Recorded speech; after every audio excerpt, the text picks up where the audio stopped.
Salut à toutes et à tous, salut chers abonnés de la chaîne Le Parnasse TV. J'espère que vous allez bien et que vous portez tous à merveille. Alors aujourd'hui, on va parler d'un autre roman, un très beau roman d'ailleurs. Il s'agit de L'Appel des arènes d'Aminata Sow Fall, femme de lettres sénégalaise née en 1941 à Saint-Louis. De même, elle fait partie des pionniers de la littérature africaine francophone.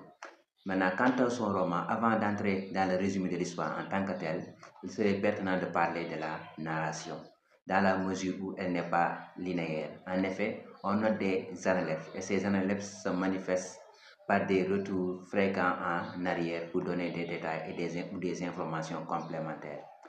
À part cela aussi, il y a ce que l'on appelle le déplacement de la focalisation, dans la mesure où elle n'est pas fixe.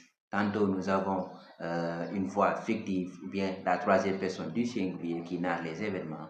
Tantôt, on a la première personne du singulier. Et cela se manifeste plus particulièrement à travers les récits de Malaw qui racontait l'histoire de ses ancêtres aux jeunes Nala.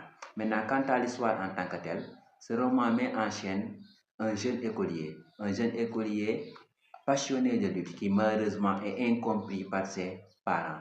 En réalité, ces derniers ont vécu l'Occident et à leur retour, ils ont perdu pratiquement beaucoup d'aspects de leur culture, voire même leur valeurs. Ainsi, ils jugeaient l'activité de la lutte comme une activité mal civilisée qui ne mérite pas une considération. En réalité, le personnage principal du roman, le jeune Nala, il n'arrivait pas à étudier normalement parce que tout simplement, il est chaque fois déconcentré par les chansons de lutte, les bacs qu'il entend provenant de l'arène. Au début, ses parents, de même que son prof encadreur, croyaient que l'enfant a des problèmes. Et dans ce roman aussi, Aminata Sow Fall dénonce le manque de communication des parents ou bien le manque de communication de certains parents envers leurs enfants. Parce qu'en réalité, si les parents de Nala avaient une certaine complicité avec leurs enfants, ils auraient très tôt compris que ce gosse n'a pas un problème psychologique. C'est tout simplement des chansons de lutte qui bouleversent sa concentration. Heureusement bien sûr, que le professeur encadré l'a très tôt compris.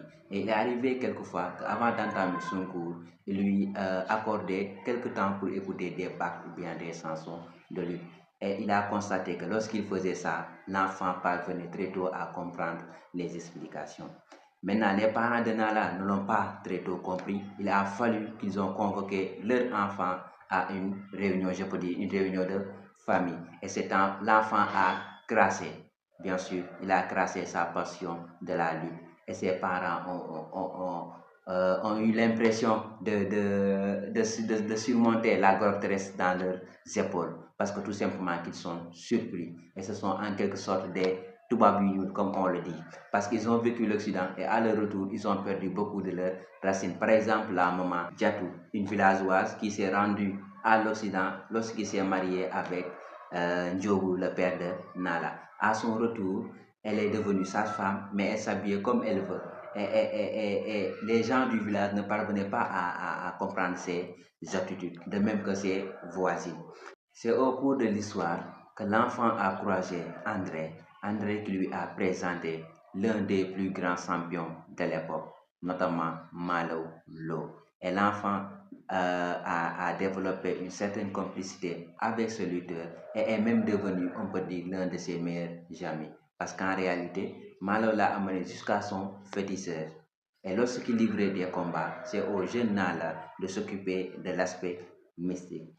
C'est au cours de l'évolution de l'histoire que les parents de Nala, notamment son père Diogu, commencent à comprendre un tout petit peu. D'ailleurs, le père a décidé d'assister à un combat de lutte de Malolo. Et lorsqu'il est venu au stade, il s'est rendu compte, ou bien il a vu beaucoup d'autorités qui ne pensaient pas intéressés par ces genres d'activités. C'est dès cet instant qu'il a compris qu'en réalité, la lutte est loin d'être tout ce qu'il pensait. La lutte n'est qu'une manifestation des cultures africaines. Et que son enfant n'a pas pris un mauvais chemin, il est tout simplement passionné de la lutte, des chansons, des bacs, etc.